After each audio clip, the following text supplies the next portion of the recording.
The member from Traverse, Representative Backer.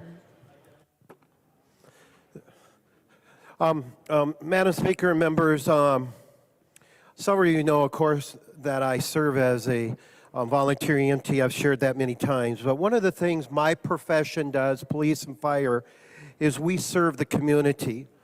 Unfortunately, this bill, House File 100, will not serve Minnesotans in your district correctly. Right now, we have a mental health crisis right now. We spend tons of money on ads to say no to smoking. We have a fentanyl crisis, meth crisis, cocaine, and then we're adding this into the equation. One of the challenges, and we all been guilty of this, of not acting responsible. Unfortunately, in the EMS business, we respond, not all the times. I'm not going to say that every run happens because someone's not responsible or is irresponsible, but a lot of the runs are because we have DUIs. Literally, members, I could spend a whole hour, I know we wouldn't want that because we got a lot of bills on the floor on different situations, but I'll just refer to a few of them here today. This was in the early 2000s. We had underage individuals, 7 individuals in a van on top of Sisseton Hill, rollover. We called in the Sisseton ambulance, Sisseton Fire, Browns Valley Fire, Browns Valley ambulance. All those individuals were flown to Medicare at that time by helicopter or by fixed airplane. And on that situation, they all survived. We had another run, I call it the River Car Wash Run. They were speeding down on Highway 27. I don't think they were racing the patrol officer, even though they were ahead of the deputy's car. They were obviously outrunning them. And they took an approach, so like a Duke of Hazzards, and went into the river. And when we got to the scene, they were all standing on the roof of the car about 3 inches above the water level in the river. And guess what? They were all under the influence. That's the challenge that we're going to face. We're going to face individuals. We've seen it already. I would say in my 28 years serving as an EMS person, 30 to 40% of our runs have been done because people are not responsible with substance. We had what we call the garage sales run, 5 a.m. Sunday morning. We had a person who unfortunately was under influence. This one wasn't driving, but they were trying to do exercises in the garage. I'm doing that light-hearted humor a little bit there, but it literally sounded like a wild animal in that garage. And then finally, the second worst run I have ever been on in my 28 years. We got dispatched. It was on St. Patrick's Day. I wish McDonald was here to harass them. St. Patrick's Day. We got called to that run. I was on call. No, I was not on call, but they called for additional help. So we went. We had to pull both of our rigs out. We had the best of our best people on that night. And why I say that, when we were at the corner, we just pulled the rigs out, dispatch came across and said, Sheriff does not know how long they can keep this young girl alive. He's performing CPR. So, of course, we then called for backup, mutual aid with the Graceville ambulance, because we knew we had three victims at that time.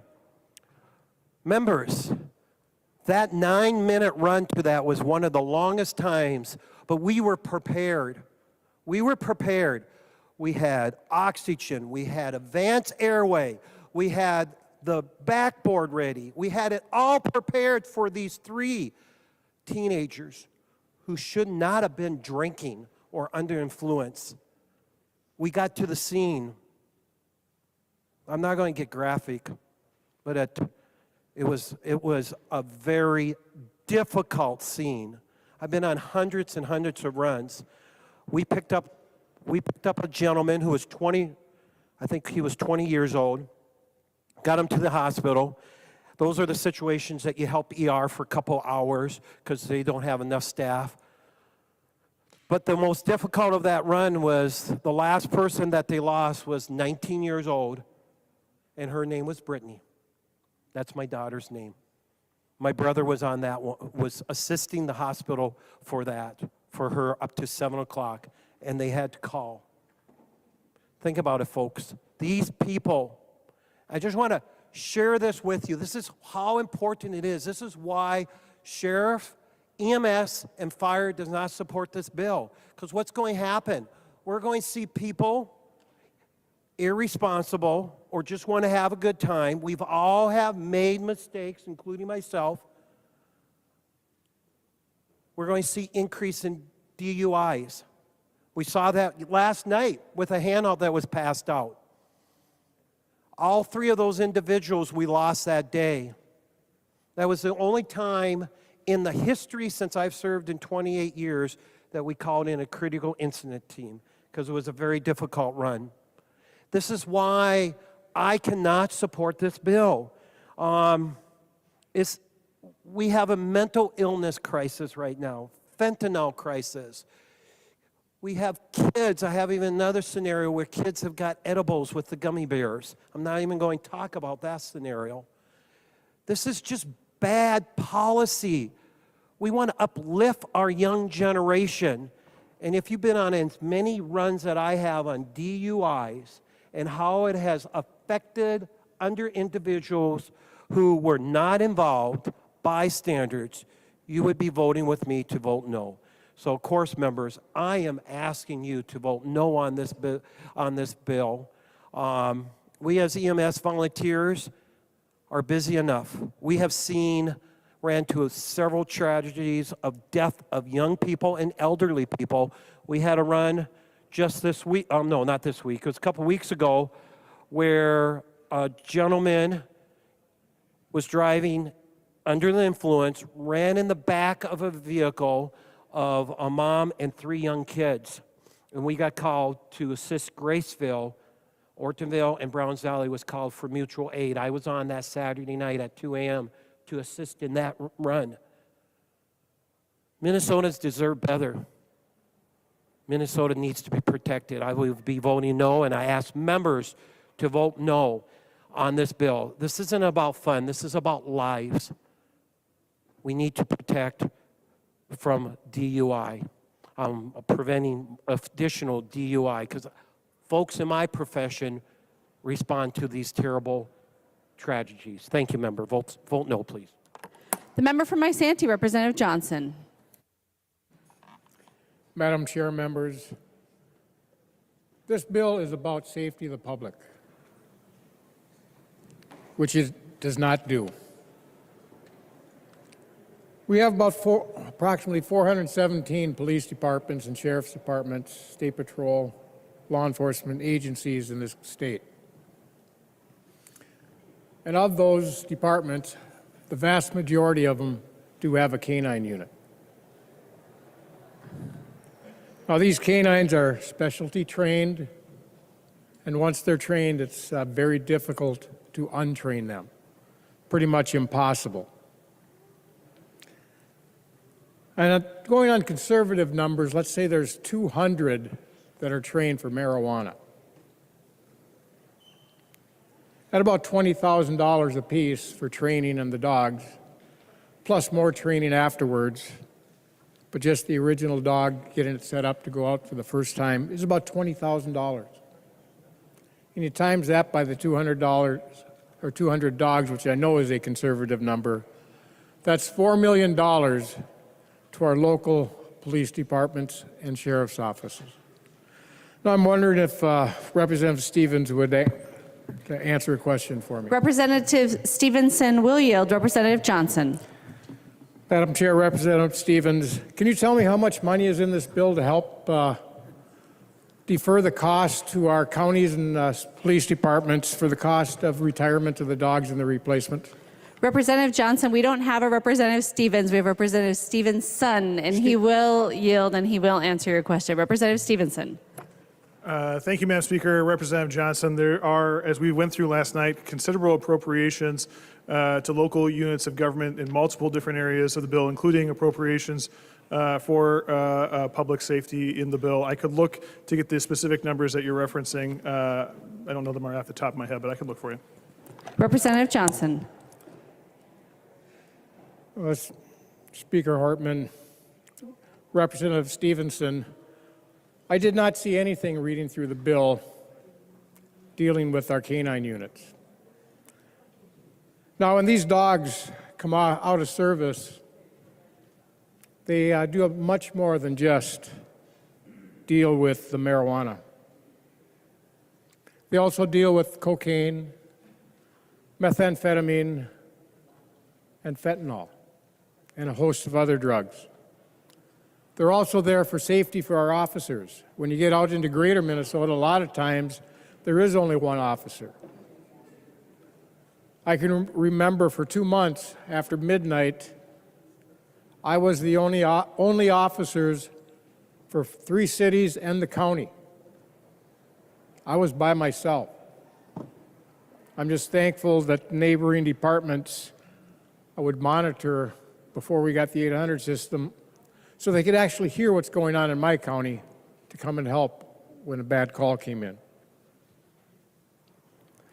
But I have concerns on this at safety. We're going to have an influx of fentanyl, a very deadly narcotic, synthetic narcotic that is killing our kids. The #1 killer for people between 18 and 45. And this bill is only going to make the situation worse. It's not going to make our streets safer. In states that they've done this already, number of deaths and deadly crashes involving marijuana has dramatically increased. This bill does nothing for the safety of our citizens. It does nothing, it's nothing but a feel-good bill. Also, we're going to have some other issues that I see coming down the road because of this that other states have had. For those of you who enjoy your Second Amendment rights and use your permit to carry from Minnesota to while traveling, you best be careful, because our permits might not be honored in any other states anymore. And if you didn't know, because marijuana is still federally illegal, if you get caught in any other state or involved in a motor vehicle accident where you have marijuana in your system, you have permanently lost your Second Amendment rights.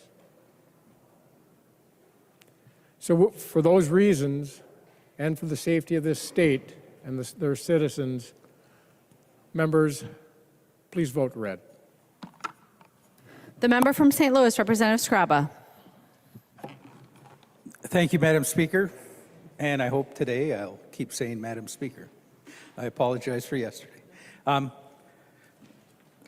This is one of the harder votes for me to take.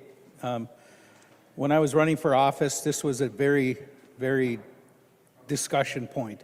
And it seems like a lot of people in northern Minnesota believe that this should be legal, everything should be done and be done with it. On the first blush, that's the way it feels. It's just, why not? What are we hurting? It's been around, let's do it. Representative Stevenson has done, in my opinion, a really good job of shepherding this through the system. He's gotten a lot of changes, he's done changes. One of my biggest concerns, again, from me being involved in small government, being the mayor, city councilor, the meaningful local control. I need to see more on that. I need to see more with the recognition of the costs through local government in the revenue sharing, and not so much allowing the local entity to tax more. That's not what I'm looking for. What I'm looking for is if more police, if more, because like where I'm from, when we get someone that gets arrested, we have to drive them 55 miles one way and then back. So it's a lot more in our area because we don't have jails everywhere. We have jails in only so many places, and people bring them there. And the numbers that we've been seeing from Washington, Colorado, everywhere, there are more arrests. I mean, it'll settle down. And again, I know there's some talk about an amendment that if we could say that if you have a community of 5,000, there should be, a minimum of one. And that way we can somewhat regulate how many go where and how they go. Again, I truly believe the open market will determine where these businesses go and how many there are. But part of one of the questions that I haven't had answered yet, and I'd like to see what the authors, Representative Stevenson's, could I ask him a question, Madam Chair? He will yield. Representative Scraba. What happens to this law when it passes, when the federal government legalizes marijuana? Representative Stevenson. Madam Speaker, Representative Scraba, I think most of the law will be able to continue. There are a few things in the bill that probably will need to be modified when we do have a federally legal system. The biggest example of that is we have a provision in the bill that doesn't allow for the importation of cannabis. You can't have cannabis grown in California or Colorado brought to Minnesota. That provision, frankly, is necessary because of federal law currently, but if it was legal on a federal level, that law would actually become unconstitutional, and so we will need to change it at that point when that happens. But we're not there yet. Hopefully we will be in the near future, but we're not there yet. Representative Scraba. Thank you, Madam Speaker. Again,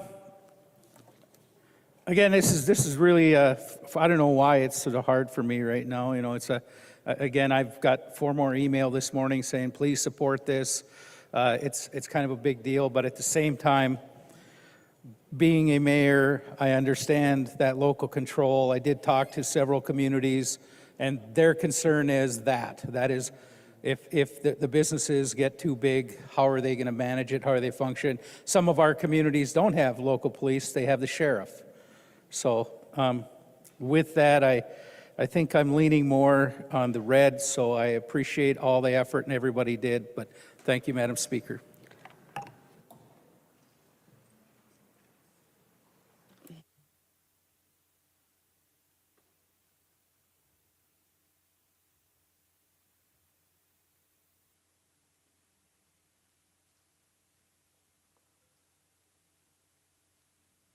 The member from Todd, Representative Wiener.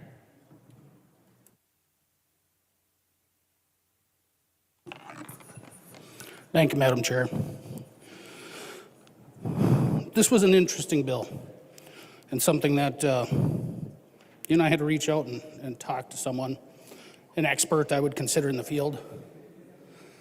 More than a constituent, I guess I'd consider him my best bud. We were discussing this bill last night, assuming how long it was going to go on, and he figured 4, I figured 420.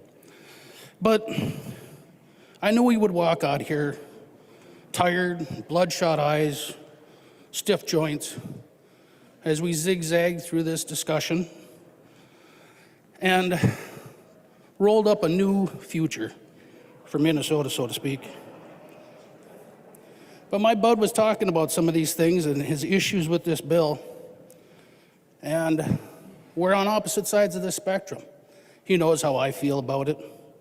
I know how he feels about it. But he doesn't want to see the state go to pot. His assumption of this bill is half-baked. It's not ready. He was watching the discussion last night, and he was so engrossed in it that he didn't even take his dog Snoop out for a walk around Cypress Hill He wanted to know how it was going to turn out. But when it was all said and done, he said the worst two things about this bill is, once again, we're growing government, and it doesn't help our society. He's for the bill, but he says we're going to add taxes, we're going to grow government, and we're going to have nothing to show for it. So he said, Mike, light that board up red and vote no. Thank you. The member from Chisago, Representative New Brindley. The member from Candy Ojai, Representative Baker. Thank you. Thank you, members, Madam Speaker. I'm kind of glad, actually, we had a chance to sleep on this a little bit, too. I don't think that was our intention, but I was able to actually get a little bit more information overnight and just sleep on it. But again, I do appreciate the robust conversation we all had here on the House floor yesterday into the evening. And again, I want to encourage members that are on the fence. And I hear there's some members that are just, I'm not sure. Representative Scraba, he's having a hard time with this because, again, there are things that people kind of assumed were going to happen this year when we came down here. First blush, pass the bill. Come on. We've been talking about this long enough. Let's just pass the marijuana bill. And I kind of get that. I go into this argument sometimes with my kids, my adult children. Come on, Dad. Get with the program. Get with it. I know every one of us hear that from some other folks to say, this is not the end of the world. Well, I want to tell you, there are worse bills out there. There are worse policy that we could do. House File 2 is one of the worst bills coming. That is one of the worst I've ever seen. There's House File 1. There's other ones. I get it. But what's important about today's wrap-up bill with marijuana, legalizing recreational pot, is that there's some components here that we are not ready for here in Minnesota. The workforce will suffer. Workforce job sites will suffer. People will lose their jobs because it's in their system. More people will be exposed to this. It'll be in their system, and they're going to be unaware of the consequences when they try this, because it's going to be out there more frequently to people. Another big component that's wrong in this bill, folks, is we did not give the proper local control to our local governments. They need to be able to limit and have some guardrails in those areas so that they can look at their local citizens that they represent and say, we think we've got it right here. I think there should have been the ability to say you have to at least let one dispensary in your municipality or your county, to at least say you can't deny it. I get some of that, but not unlimited. This is real problematic. I think the biggest problem that I had, again, as I mentioned last night, we are going to cause a lot of pain with our youth. We're going to cause a lot of pain with our youth because they're going to find themselves hooked on something that started with marijuana. It is clear. The science that I shared last night was extremely clear in my mind, and I want to share a little bit that came over again this morning about our decisions on some of these things that we were doing. This is from George Romuto. He was in committee. He's a professor emeritus, a psychiatrist. He was the medical director for the state of Minnesota with the Child and Adolescent Hospital out in Wilmer. One of the smartest guys I know on how the brain is developing. We worked together a lot on our opioid stuff. He sent me this email this morning. Again, he was kind of watching it, and he just, again, Representative Baker, the age issue is so important to this bill. There's reports out there. The effect of this cannabis on the neurology, the plasticity, and creating abnormal neural network circuitries are absolutely affected by THC. And what's different here is alcohol, opioids, tobacco do not get affected the same way. But THC has a different influence. on the endocannabinoid system. That is what's different about this marijuana. THC affects the brains and the neurons and the connections differently than alcohol does. So remember that part of it. This is important. The other question came up, is cannabis lethal? Well, it certainly is. People who have become addicted use these substances in combination with other things. Last Friday, the JAMA report reported that drug overdoses during the past 12 years showed there was an increase of 17% annually of death, lasting physical damage to the body, and disability when cannabis was a part of the mixture that killed somebody. It's all about the combinations, members. It's about multiple uses. That's what people are doing. That's when we lose a lot of people. And another big part of this bill that's a real problem is we didn't put the limits on the THC levels. A potency cap would have been a really smart thing to do. I realize a buyer can buy and ingest more product to get a more potent effect. If you are talking about our edible cannabis, we put limits on that. But we didn't here. The one thing we should do to take to conference, whether it's part of this bill or not, Chair Stevenson, is to make sure that we've got excellent, outstanding warning labels. At least do that. At least do that with great big letters, great big red letters, to let them know that people under the age of 25 are affected differently. So, members, I'm a big red no. If you say no today, it's because you care about the children, you care about what's going to hit them. Because we passed this bill, or because the state of Minnesota decades and decades ago passed a 21-year-old age limit for alcohol, does not mean we should do it today when we know more today. I want to also maybe make one more comment. Last night it was mentioned how we failed miserably on the war on drugs back in the 1970s, 1980s. I think Representative Hollins was the one who made that statement. She's not wrong on that. But it's all we knew back then, members. We take the information we have today and we do something with it.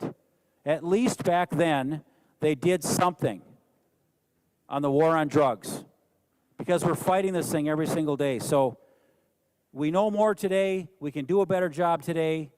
We got to continue to look at our policies, our rules. What we are doing today is going to hurt Minnesota going down the road. So at first blush, seems easy to pass this marijuana bill, but if you look at the bill, you should have a very good reason why this should not pass today. Let's keep working on it. Let's take it back to the committees, and let's actually get the edible bill done right first before we pass this, because we didn't do that one right last year. So members, please vote no. The member from Anoka, Representative West. Thank you, Madam Speaker. You know, it's great we had this long discussion, and now we are finally coming down to a vote. But everybody should know there's a very good reason marijuana is illegal.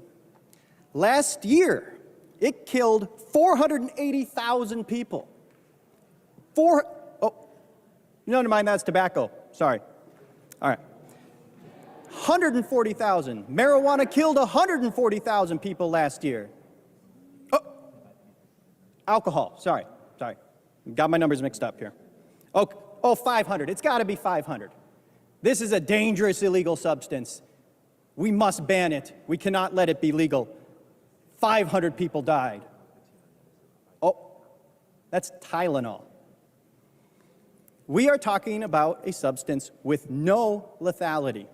The time for marijuana prohibition is over, and it's been over for quite some time. The war on drugs was an abject failure that put tons of people in prison based on faulty reasoning and faulty science. And it hurt communities who definitely didn't deserve it. We fixed a lot of those problems over the years. We've moved in the right direction. It's essentially decriminalized in this state, but it's still not legal. 53% of Minnesotans agree that we should end marijuana prohibition. 68% of Americans agree we should end marijuana prohibition. And in that same poll, and with the Minnesotans, only 36% opposed. 36%. Which tells you there's a significant amount of Republicans that think it's about time we end marijuana prohibition.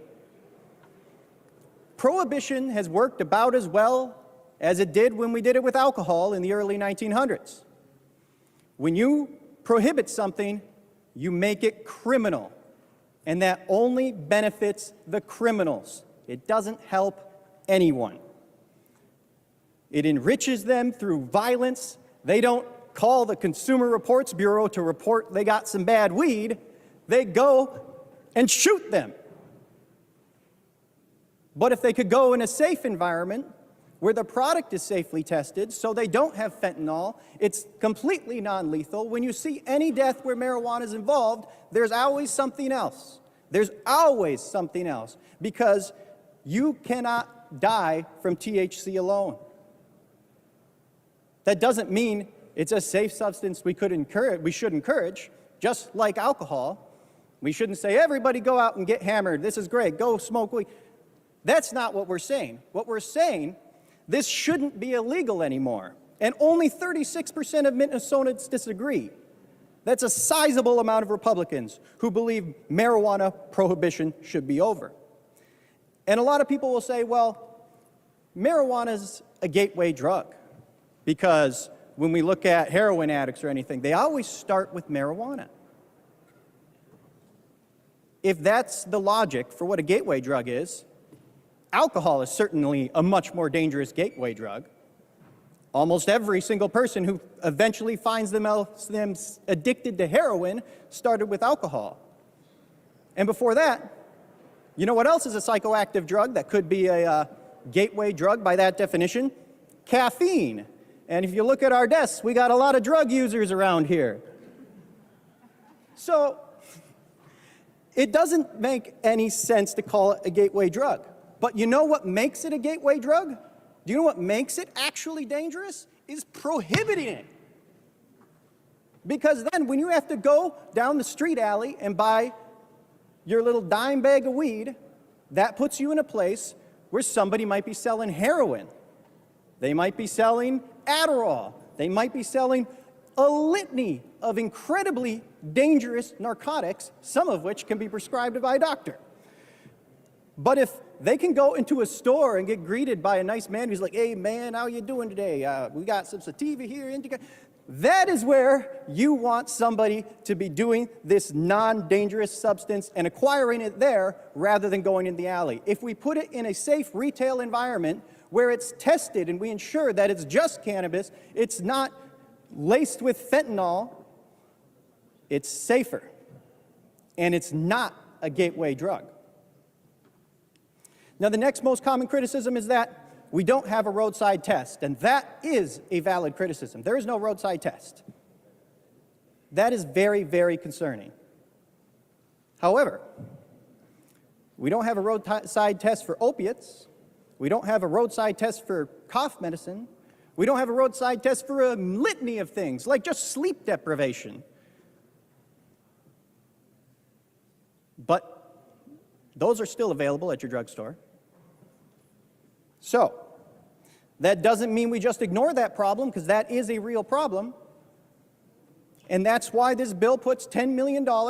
I think we can juice that number a little more in conference, I hope. But it puts $10 million to drug recognition enforcement police officer training. Because if a police officer pulls somebody over, gets them out of the car, thinks they're intoxicated, they have bloodshot eyes, they're glassy, but they all say they have them do the breathalyzer and they're not drunk on alcohol, well, they'll still run a sobriety test. They can get somebody with the proper training to come down and test them whether they're going to be safe behind the wheel. We already do that for cough medicine and the like. We can do that for cannabis, and especially legal cannabis that's been tested and proven to be safe. And the majority of Minnesotans have already used cannabis, over 50% easily. It's available for the people who want it. So the next big concern is about the kids. Another very valid concern. We know that it has a negative effect on brain development, just like alcohol or tobacco. So we want to be very careful when legalizing this substance that then kids could get it. However, you look at states that have legalized, teen use is about the same. Why is teen use about the same within the margin of error of all the polling that's done? Because they can get it already. We're not stopping anybody from anything right now. We're just encouraging a kid to have a bad interaction with a police officer when they're caught with dope in their back seat. We don't see an increase in youth use. And if we did, yes, that would be a great concern to all of us, regardless of what side of this argument you're on.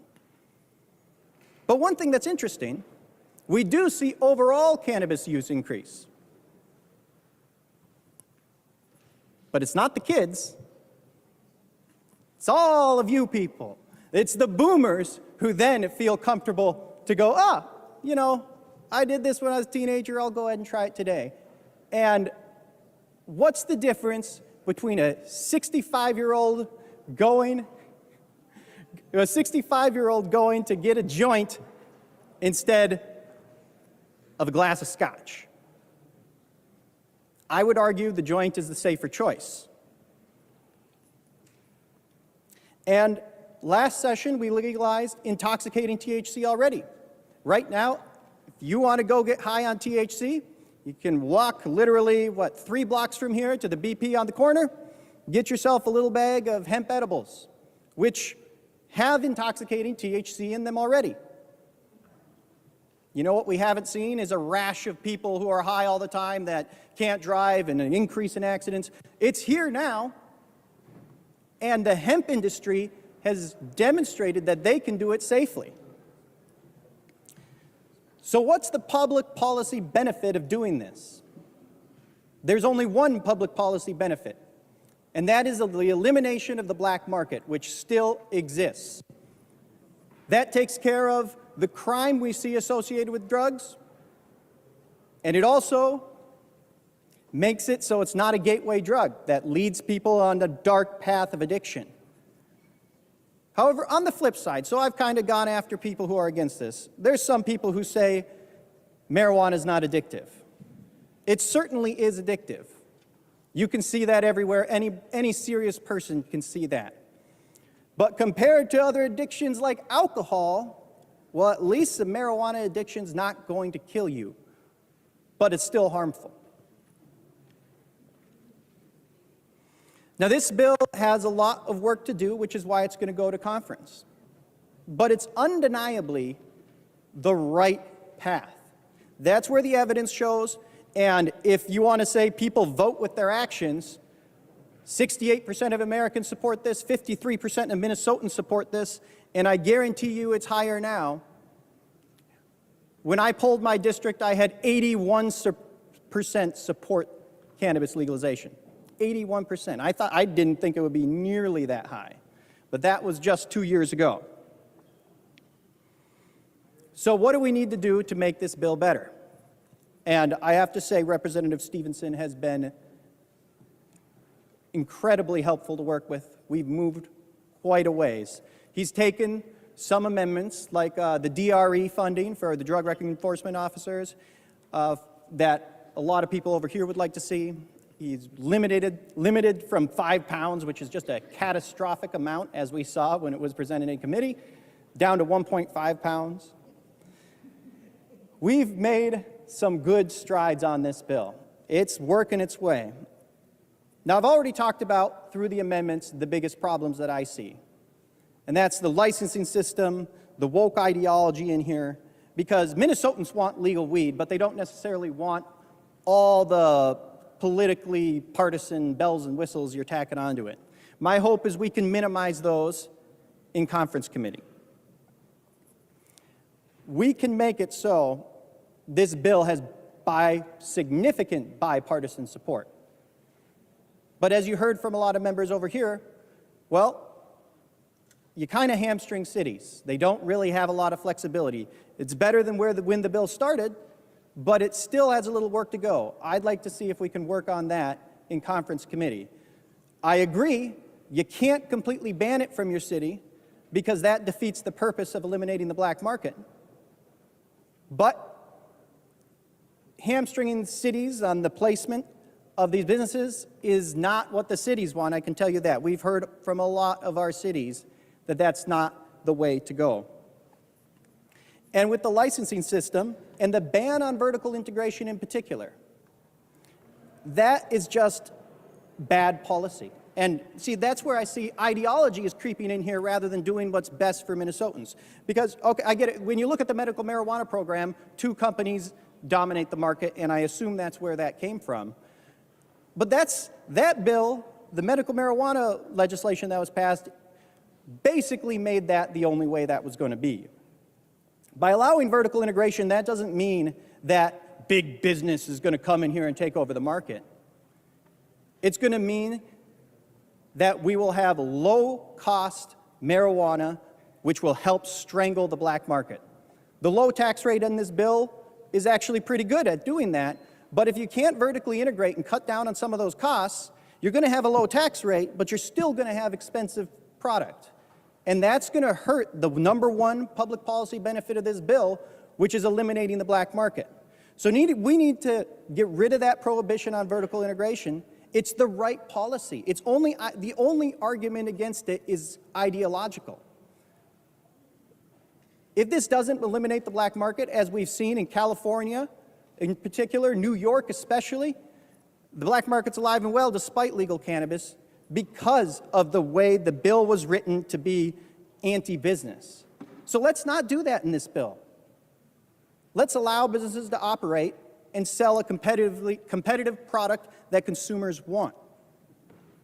And as far as the social equity stuff in this bill that I strongly disagree with, that I think it's unfair, and it prioritizes putting these cash businesses in areas that will only bring problems to those communities, well, you could get rid of all that stuff and keep the grant programs that are social equity based in the back of the bill here, and still accomplish some of those social equity goals. So if we can move towards that in conference, this bill would come back with local control, a better licensing system that's fair. I expect you to see significant bipartisan support, and I would happily help you with that if we can move in that direction in conference committee. Ending marijuana prohibition is the right way to go. It absolutely is. It's what the public wants. It's a safe substance. And the prohibition now only benefits criminals. Because if all the alcoholics today who go around and drunk drive, kill people by crashing their cars, beat their spouses, if all those alcoholics were potheads, we'd live in a better world. The member from Anoka, Representative Scott. Thank you, Madam Speaker. And last night, right before we adjourned for the evening, a piece was sent out to all of your desks, and it's entitled "Marijuana and Pregnancy," and it's from the website for the American College of Obstetricians and Gynecologists. And I just wanted to speak briefly about the health risks to women who may want to get pregnant, that are pregnant and are breastfeeding. And before I get to that, I'm wondering if Representative Stevenson would yield to a question, Madam Chair. He will yield. Representative Scott. Thank you, Madam Chair. Representative Stevenson, I understand there is a warning of some substance in this bill. Could you tell me about the language of that warning and what it actually does? Representative Stevenson. Thank you, Madam Speaker. Thank you, Representative Scott. And actually, this was an amendment that I believe Representative New Brindley offered in the Commerce Committee in the bill's first hearing, was to ensure that as the office is preparing a warning label requirement, that they provide scientifically appropriate information about risks to people who are pregnant. So I think that it is a concern that we heard. We heard it raised by your caucus, and we incorporated it into the bill. That the warning labels, that's one of the topics they need to address with the warning labels. Representative Scott. Thank you, Madam Speaker, and thank you, Representative Stevenson. Would he yield to another question? He will yield. Representative Scott. Thank you, Madam Speaker. Representative Stevenson, is that a priority for you, the health risks that may be involved with whether it's for pregnant or want-to-be, breastfeeding women or any other health risks? Is that an important topic for you, a priority for you to get it right in this bill? Representative Stevenson. Thank you, Madam Speaker. Representative Scott. Of course, the health considerations are important to this bill generally, and it's one strong advantage to moving to a legal, regulated marketplace. If you are buying cannabis on the illicit marketplace, there is no warning label, not as to what it does if you're pregnant or under any other circumstance. So we can have a more responsible and educated consumer if we move to a legitimate marketplace, and we can also make sure that the product itself is not tainted. We have testing in this bill, seed to stale monitoring of cannabis to make sure that it's not laced with some other substance that would be far worse for someone who's pregnant or for someone else than cannabis alone. Representative Scott. Thank you, Madam Speaker, and thank you, Representative Stevenson. I'm glad to hear that that's a priority to you. Members, just to reiterate some of the dangers to both the baby and the mom in cannabis use.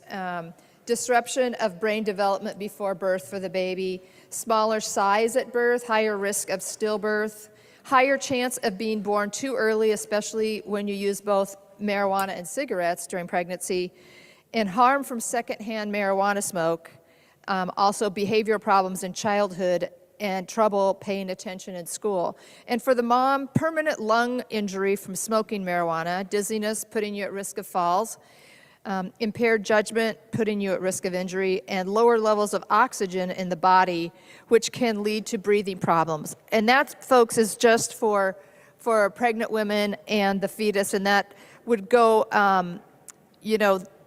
the American College of Obstetricians and Gynecologists recommend if you are trying to become pregnant to not use marijuana. Definitely if you are pregnant, don't use it because there are, or breastfeeding because there are effects to the mom and the baby. And members, I just wanted to bring this to your attention. I was doing some work over the weekend, and I looked up the warning labels for tobacco use. And there are 11 different warning labels depending on what the negative side effect would be, whether that's lung cancer, which we all think of, whether it's it can harm circulation to the point, and they have this really awful graphic picture of someone that's lost some of their toes due to tobacco use and the loss of circulation. So there are 11 different warnings there. So I'm really glad to hear, Representative Stevenson, that that's a concern for you, because there should be labels not just for pregnant women or women that want to become pregnant or breastfeeding, but there should be all kinds of warnings that talk about the potential side effects, the impeded brain development for those under the age of 25, the problems concentrating, problems with impaired judgment, development of mental health episodes, another side effect of marijuana use, lack of motivation and productivity, and permanent lung problems from smoking marijuana. And also, the jury is still out, but I bet it won't be out very long on secondhand smoke, marijuana smoke. So members, I just wanted to bring those few items to our attention. That's something that we need to really, if we're going to do this, which it looks like we are, then we need to do it in a way that the public is informed of all the potential side effects. You know, it used to be thought that there was nothing unsafe about tobacco use, and we've learned differently. And while we don't have a ton of studies out there on extended marijuana use, there are enough to put on warning labels. And so I just encourage that as this bill moves forward, that becomes a priority. Thank you, members. The member from Dakota, Representative Hansen. Thank you, Speaker, and thank you, members. I know I talk a lot about cannabis legalization. Hopefully this will be the last time or one of the last times you hear me talk about this on this House floor after we pass this today. But today is a really exciting day for me and the cannabis community. As many of you know, I've been a leader in the cannabis legalization community for a number of years before and during my time in the legislature. I've stood alongside tireless community advocates who have volunteered their time to fight to bring an end to prohibition. And I want to welcome many of them who are in the galleries today and are watching online. It's because of the cannabis community and legislative supporters that we're here today. These are the people who said that the days of doing things about us, without us, are over. And they partnered with the people who agreed that the people most impacted by a policy should be at the table making the decisions together. This community showed up, they told their stories, they collaborated, they organized, and they developed a model that kicked off the bill that's before us today. And I'm proud to say that this is arguably to some, but in my opinion, the best model for full legalization in the nation. So to everyone who's advocated for this, thank you. Thank you for showing up, for being vulnerable, for sacrificing your time and energy, for participating with your government in such a collaborative and effective way.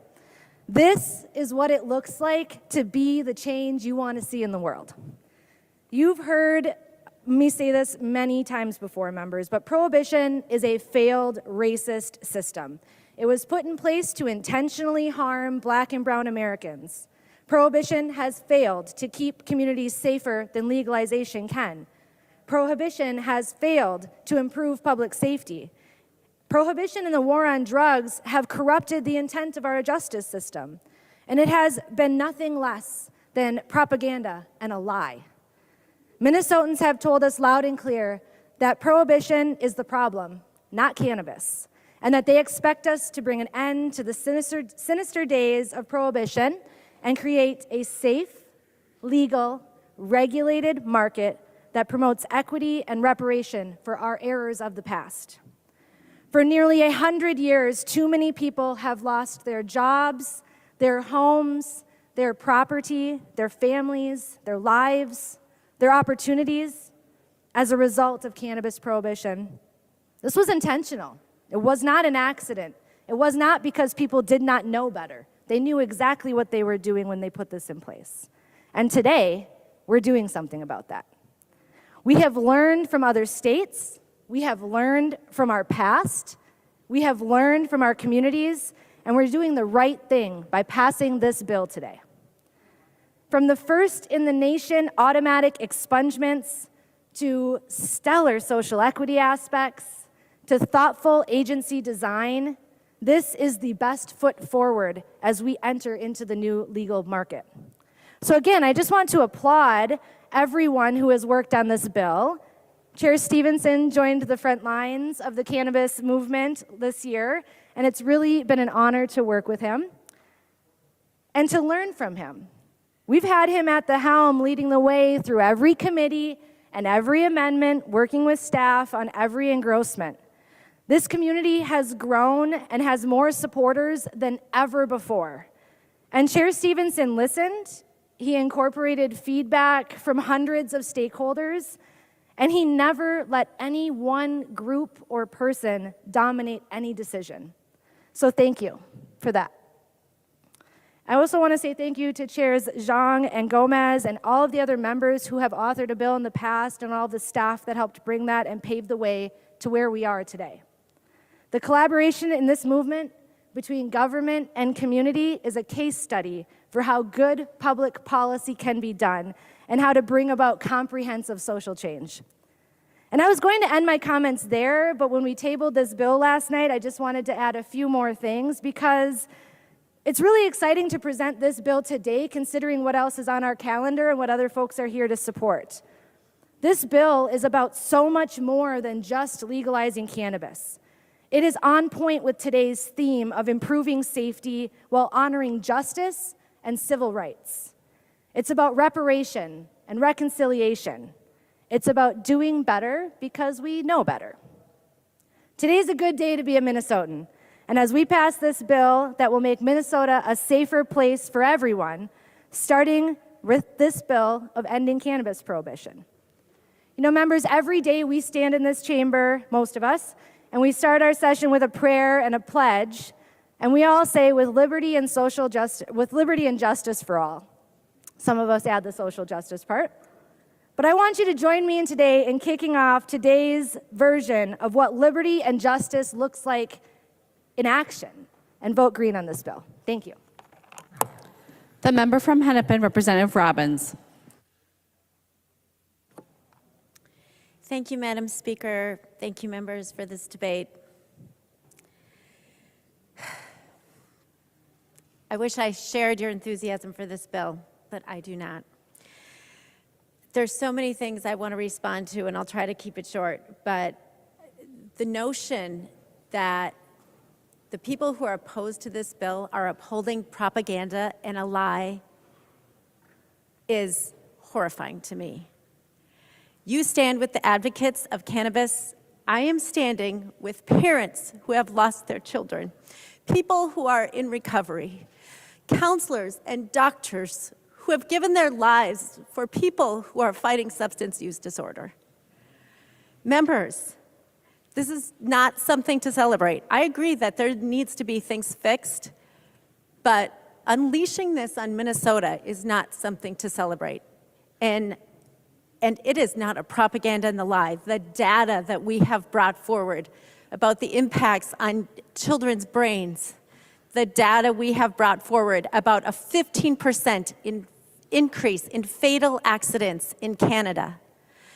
Members, there is reams of data about the negative impacts of what you are about to do that will happen in our state. And I want to point that out and make sure that in all your celebrations, you feel the weight of that responsibility. The people who are opposed to this bill are not trying to hold people down or harm people institutionally. It's the Minnesota Psychiatric Association. It is the Minnesota Association of Children and Adolescent Psychology. Multiple addiction recovery specialists and treatment centers who have submitted letters. The Minnesota Medical Association, the insurance industry, the Beverage Association, the Sheriff's Association, the Charter Bus Association, the League of Cities, the Association of Counties. Members, I can't even remember all the people who are opposed to this.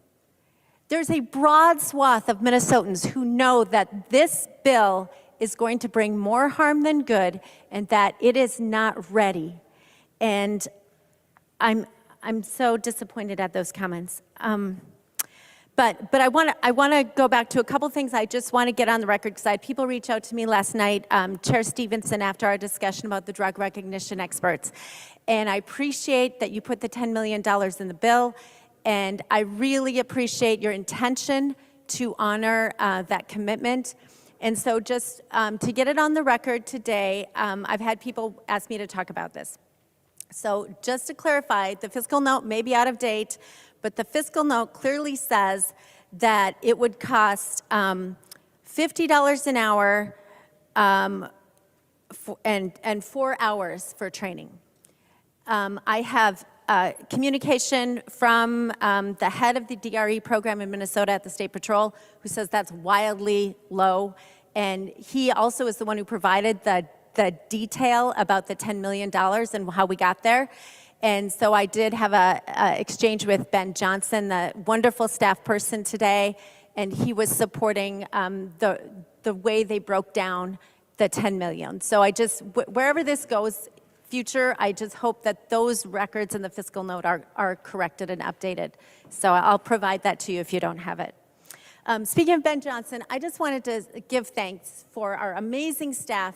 Ben Johnson, I don't know who the staff researcher on your side was, the name of that person, but I'm sure they worked as hard and as ably as our Casey Peterson. The staff has worked incredibly hard on this, and we're very grateful for everyone's hard work.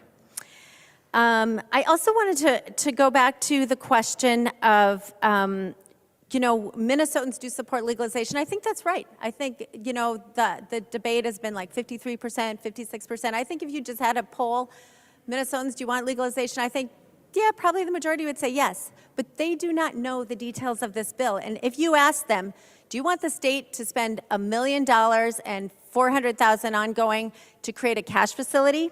I don't know they'd say that. Do you think that they would want to have all these problems with local control? I've heard from a lot of people who don't want that. So I think we need to be very careful with the problems in this bill, and hopefully they will get addressed going forward. One of the things that we didn't talk about yesterday that I did want to bring up, because again, I don't think Minnesotans know about this, is that there are incredible amounts of money in this bill to provide support for these new businesses, because it's unlikely they would succeed in the marketplace on their own. And so we are creating a market where we know, given sort of like normal business plans, business parameters, there wouldn't be great likelihood of success. So we're propping it up with $17 million in grants to nonprofits that will help them, supposedly. And interestingly, we're also setting up a state loan program. And this will allow the state to make business loans for up to $150,000 that are renewable for 6 years to prop up these businesses. And if you're just an individual, there's this notion that because of all the ways that this licensing structure is set up and the social equity points, that we're going to create all these wonderful, successful small businesses. And members, I just have to say, I think that's a well-intentioned notion, but that is not how it is going to play out based on how this bill is designed, and that's not how it's played out in other states. So if you're just a regular mom and pop person who wants the retail license and you want the grant to start your business, you might get a $5,000 loan. But if you have investors, you can get the high-end loan for $150,000. And so members, that's what's going to happen.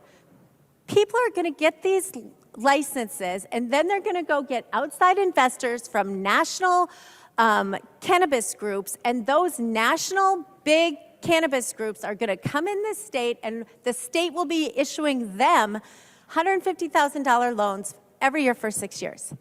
That's taxpayer money going into this, members. I don't think the public's on board with that. At least not a lot of the people I talk to. Another thing I wanted to get on the record is yesterday the board was green, and I was very happy to see it, that we support school bus drivers having zero tolerance for THC in their system because they are driving our most precious citizens, our children, to school. And I appreciate that, and I do hope you fight for that in conference committee, Chair Stevenson. But then we turned around and we rejected the amendment that would have the same zero tolerance standard for Metro bus drivers and Metro Transit drivers. And I was talking to some people last night who contacted me about this, and it turns out that a lot of our school students, especially in Minneapolis, take Metro Transit buses to school. So if you're riding on a school bus, then your driver will have zero tolerance. But if you're a student who happens to be on a Metro Transit bus to get to school, that same standard of safety will not be for you and your children. So again, I urge you, Chair Stevenson, to fix that in conference, because I think all school children should have safe transit, and all Minnesotans. So I urge you to take that up. Let's see. Another thing we really didn't talk about that I just wanted to raise are there are a lot of concerns for employers for this bill. It's really not clear if someone has so first of all, just to refresh, there is no standard of impairment, and there is no easily available roadside test for intoxication. And the bill really limits employers' ability to conduct drug testing and making hiring contingent upon clean tests. And it prohibits employers from requesting or requiring job applicants to undergo testing in order to make a job determination. And they also can't conduct arbitrary drug tests. And so if there is an accident at a workplace, it's very concerning about how the liability will affect the employer. And it's also very concerning about how employers' insurance costs are going to go up. And I've heard from a lot of small businesses who are quite concerned about this, people who have small manufacturing businesses, people who do things that aren't necessarily like construction, those kinds of things, where impairment really could affect the safety of the employee and other employees. The other thing that we have not talked about that, again, I'm not sure the public knows, and I don't think our bar and restaurant owners know this, or the people who are maybe getting the retail license, but the bill creates a civil cause of action so that if someone is injured due to someone's impairment, that person who's injured because of someone else's impairment has a private right of action to sue the business or the retailer who overserved the intoxicated person, even though there is no standard for impairment and there's no sense of what overserving means. So the bill creates a private right of action. So for all of you who are excited about getting this retail license, you should be aware that you will be on the hook if there is an injury and you have overserved someone. And again, that will really hurt the insurance rates of these small businesses who want to get into this business. So members, those are some of the concerns I just want to make sure I got on the record. I just want to recalibrate. People on our side of the aisle do support legalization, but the three buckets of concerns here are public safety, local control, and substance use disorder. And I hope the majority will continue to work in good faith to address some of those issues we've raised. But the biggest issue, members, is this notion, as Representative West talked about, other people talked about, that the public policy value of this is that we're going to eliminate the black market. Members, it won't happen. And partly it won't happen because we've seen it hasn't happened in other states, but partly we will not eliminate the black market because of the design of this bill. And Chair Stevenson, I hope you will take this with sincere intent that you change the effective date on this bill. Members, under this bill, cannabis will be legal in Minnesota on August 1st of this summer. So you can grow it at home, you can give away 2 ounces, everything will be legal. But the regulatory framework that this majority continues to say is the selling point for safety and testing and everything will be packaged and labeled, that's not going to be available for a year if we're optimistic, and I think that's crazy optimistic, at least a year and a half. So the black market is going to have a year and a half head start on this. And we won't know, members, how much of that newly legal weed will be laced with things, will harm people, the accidents. So by allowing it to be legal before the regulatory framework is set up, we are establishing the black market. And it's unconscionable, members. I still have hope that things will improve, but I really urge everyone to vote no. Thank you. The member from Anoka, the author of the bill, Representative Stevenson. Well, thank you, Madam Speaker, and thank you, members, for a good and full and complete debate. I think we started talking about this bill with a note of gratitude, and I want to start these remarks also with a note of gratitude. I thanked our staff, our excellent staff who worked on this bill before. I want to thank all the members who worked on this bill. And I won't name them all because there's, frankly, we'll be naming most of this caucus and much of that caucus who have contributed to this bill in one form or fashion. But, you know, Representative Hansen has been just a phenomenal partner on this bill, and I just appreciate so much the work that you have done to advance this bill over many, many years. Thank you so much. It's been great working with you on this bill. And Chair Gomez, who I don't think is on the floor right now, but you cannot talk about this bill without talking about the work that she has done to build this bill. Members, our cannabis laws are broken. Prohibition has failed. It's not achieving any of its goals, and its costs, both in terms of dollars and in human costs, are overwhelming. If you support prohibition because you want to limit cannabis use, you must reckon with the reality that we have 50 years of evidence that the criminal justice system cannot achieve this goal. I say that as a prosecutor. The criminal justice system cannot achieve that goal. If it could, don't you think it would have done it by now? If you care about public safety, you must realize that the resources our criminal justice system uses to enforce cannabis laws are resources we are not using right now to go after more serious and violent crime. Arresting people, locking them up for consuming cannabis does not make our community safer. Minnesotans understand that. And in states that have legalized cannabis, it turns out that the clearance rate for property crimes, the rate at which police are able to solve property crimes, increase. We have statistics to prove this. Communities that have legalized cannabis are safer because their public safety system is able to focus on things that are actually dangerous and not cannabis.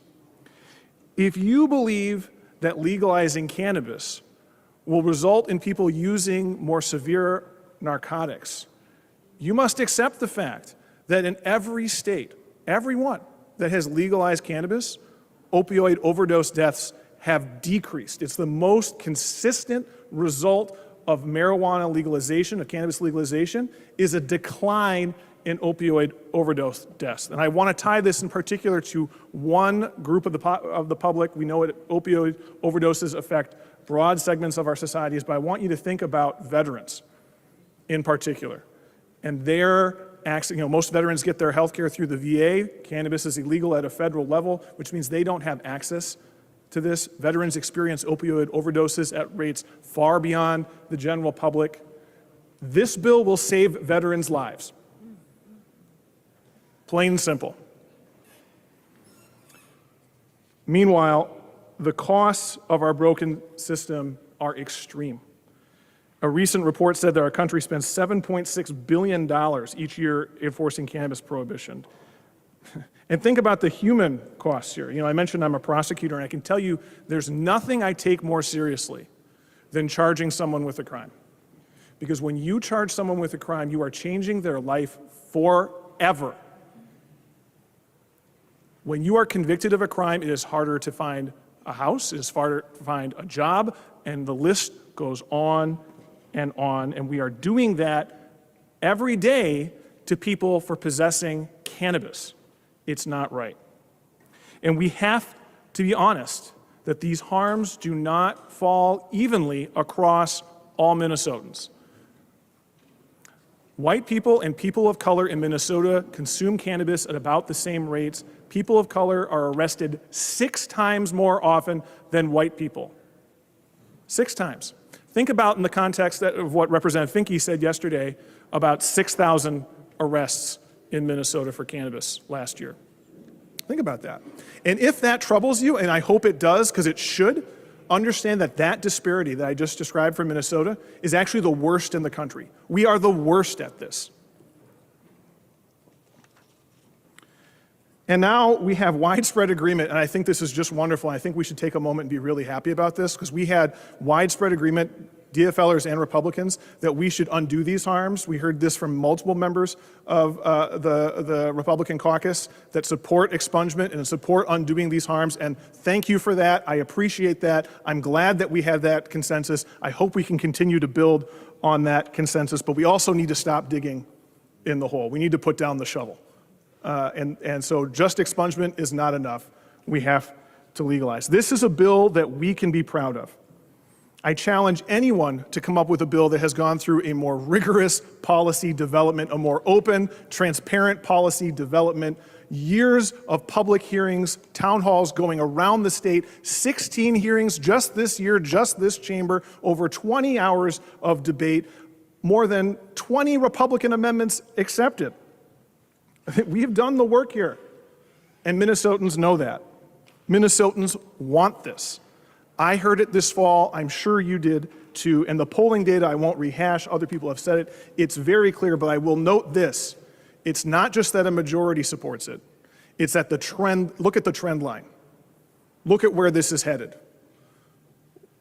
This is what our people want. We can do this today. Minnesotans are ready. It's time. Vote green. The member from Stearns, the Minority Leader, Representative Demuth. Thank you, Madam Speaker. And members, we have heard a lot of conversation and debate last night and even today on this topic. And as you've heard, our caucus has a diverse set of viewpoints on legalizing recreational cannabis. But wherever you fall on the spectrum of legalization, it is very clear that this bill still has serious concerns. Legalization would be a dramatic change for Minnesota, and if that step is taken, it should still be done with careful, continued consideration, well thought out policy to ensure the safety and well-being of all Minnesotans. And I feel this bill does not accomplish that. One example of the lack of consideration is that being given to the hemp industry. This bill would regulate the hemp industry with the same regulations as marijuana, opening that industry up to new mandates, new taxes. And for these small businesses, it would be devastating. Other states have legalized marijuana and not subjected hemp or CBD products to the same regulations. We should not be killing one industry just to legalize cannabis. Something that we should have been able to agree on, especially when making a massive change like this, would be to preserve the local decision-making authority. Our local communities should have the say in the number of marijuana-related businesses within their communities. Under this bill, local units of government are restricted in their ability to enact guardrails for marijuana in their communities. Minneapolis, Coon Rapids, Cold Spring, Paynesville, they should all be free to determine how many cannabis businesses that they have without a say from state government. This one-size-fits-all approach will actually hurt our communities. But for those who are proponents of legalization, stopping the black market and ensuring people have access to safe cannabis is often a talking point. Unfortunately, the legalizing of it will not necessarily accomplish this goal. We know that other states have legalized marijuana, like California and New York. They continue to have issues with the black market. The black market will always be the source of cheaper, tax-free product that people will always seek out. This bill does not establish guardrails to deter Minnesotans from the black market cannabis products and therefore will not meet the goal of ensuring that we have a safe, regulated product within our state. And I'll close with saying one thing that we could have had significant Republican support on, and that is the decriminalization. Many Republicans support the decriminalization of marijuana, but we don't have to normalize its use. If this bill was strictly about decriminalization, there would have been more support. We could be having thoughtful conversations about decriminalization and even the legalization, but this bill is not yet it. It has serious problems. It presents safety concerns. It will have negative effect on our insurance industry. So members, I would encourage a no vote today. The member from Hennepin, the Majority Leader, Representative Long. Thank you, Madam Speaker. Members, prohibition has failed. The war on drugs has failed. Cannabis is widely available for purchase in Minnesota, just like alcohol was in the 1920s. People of all races use cannabis at roughly the same rate. But let's be real. In Minnesota, cannabis use is essentially legal if you are a white college kid. But if you are a black Minnesotan, as Representative Stevenson pointed out, you are 6 times more likely to be arrested for cannabis possession. In Hennepin and Ramsey counties, you are 8 times more likely to be arrested for cannabis possession if you're black. A sting on low-level marijuana sales in my city of Minneapolis was halted after it became public that 46 of the 47 arrests, 98% were black Minnesotans. This is yet another racial disparity that has a devastating impact on communities of color. The status quo disrupts families, destroys lives, and undermines trust in our criminal justice system. This bill would finally help correct these shameful disparities. First, it would reduce the number of marijuana arrests. When cannabis is legal, there is no need to arrest people for possessing or using it. Second, it would provide expungements for those who have passed arrests to help them restore their lives and improve access to jobs and housing. And third, this bill makes sure that those who have been harmed the most by prohibition benefit the most under a regulated market. We've heard that a black market will continue. Well, you know what will guarantee we have a black market? Not passing this bill. We've heard that decriminalization is a better alternative.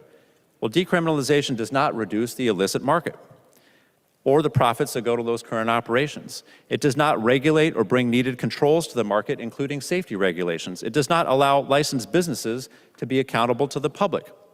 Legalizing cannabis is the right thing to do for our state. Minnesotans are asking us to do this. Representative West pointed out the polling. Only 35% in the state say that we should not legalize.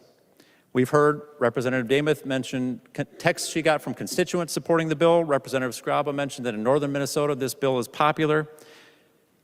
I want to thank Representative Stevenson, former Majority Leader Winkler, Representative Gomez, Representative Hansen, and so many others who have contributed so many hours over the last few years to make this bill the outstanding bill that it is. Passing this bill is the right thing to do for our communities, it's the right thing to do for racial equity, and it's the right thing to do to help restore lives that have been disrupted by the harmful and unsuccessful war on drugs. Members, vote green. The clerk will take the roll on the bill.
The clerk will close the roll.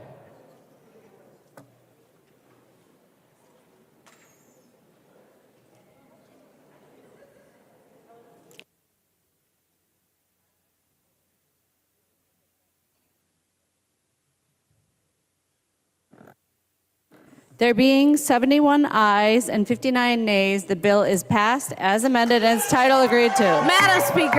Madam Speaker. We need to move on to the next bill. The next bill on the calendar for the day is Senate File 2934. The clerk will report the bill. Senate File number 2934, number 1 on the calendar for the day, an act relating to human services of the unofficial engrossment. I recognize the member from Hennepin, the author of the bill, Representative Noor, to describe the bill. Thank you, Madam Speaker and members. Let me begin by thanking the amazing staff we have.